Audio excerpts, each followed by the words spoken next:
Is there a silence louder than the one that falls over a clubhouse when a championship dream dies by your own hand? Or in this case, by a single, terrifyingly errant throw? Welcome back, everyone. We need to have a brutally honest, uncomfortable conversation about the Philadelphia Phillies right now. Are we looking at a team on the verge of a historic redemption arc, or a powerhouse slowly cracking under the weight of its own internal trauma and administrative friction? The echoes of last October aren't just ringing in our ears, they are screaming. That heartbreaking moment in Los Angeles, bases loaded, the pressure cooker at its maximum setting, the ball coming back to rookie pitcher Orion Kerkering, and then absolute disaster.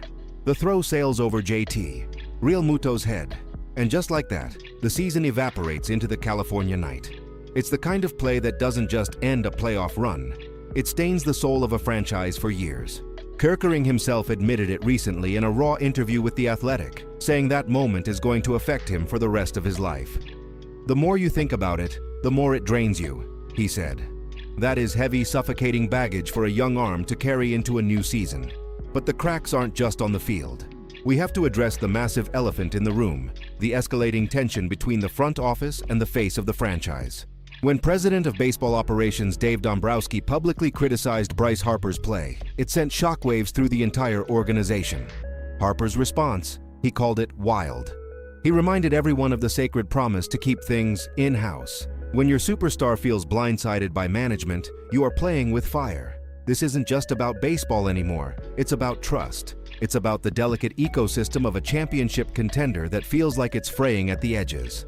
And yet, amidst this emotional turbulence and psychological warfare, a solution, or perhaps a desperate high-stakes gamble, has emerged on the horizon.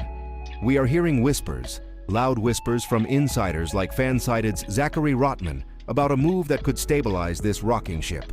We are talking about a man with 2 World Series rings, multiple Cy Young awards, and an intensity that matches the fury of Philadelphia itself.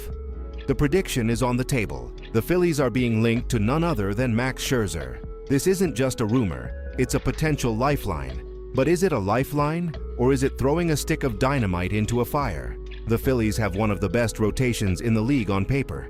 But paper doesn't win games in October. Health does. And right now, that rotation is looking much more fragile than anyone in the front office wants to admit.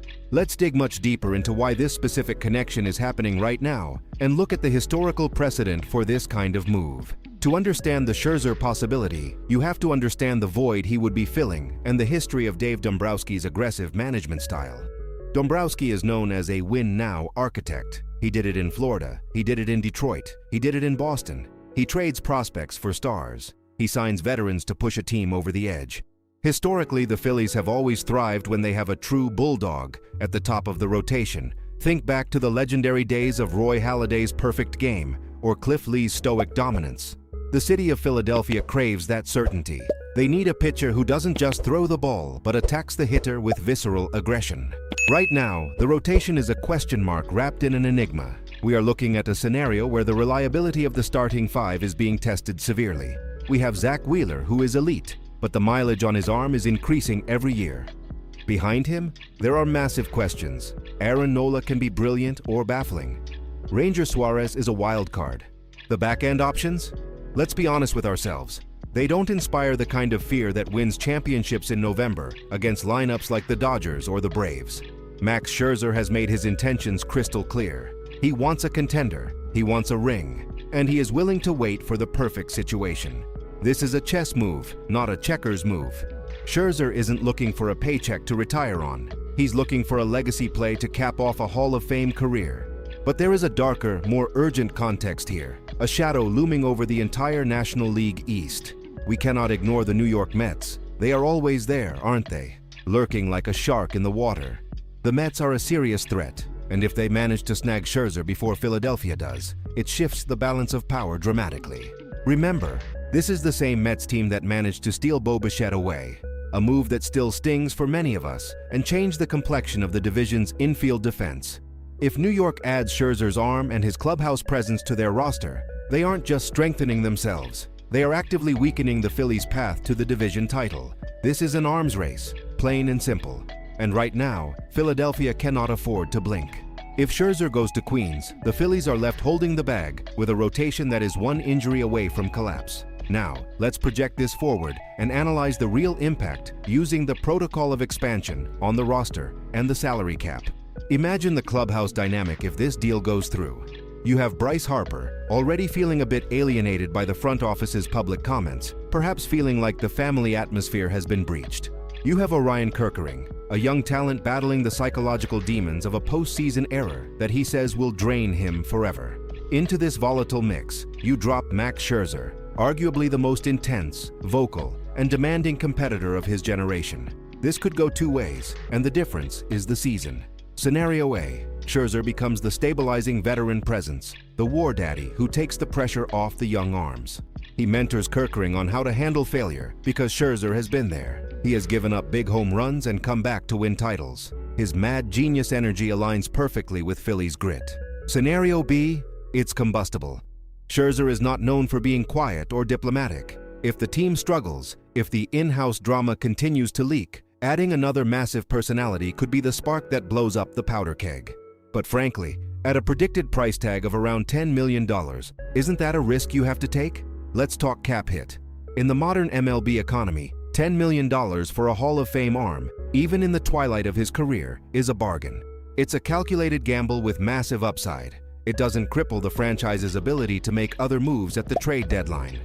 It's a short-term commitment for a long-term goal, the World Series trophy. If he gives you 120 innings of .350 ERA ball and starts Game 3 of the NLDS, he is worth every penny.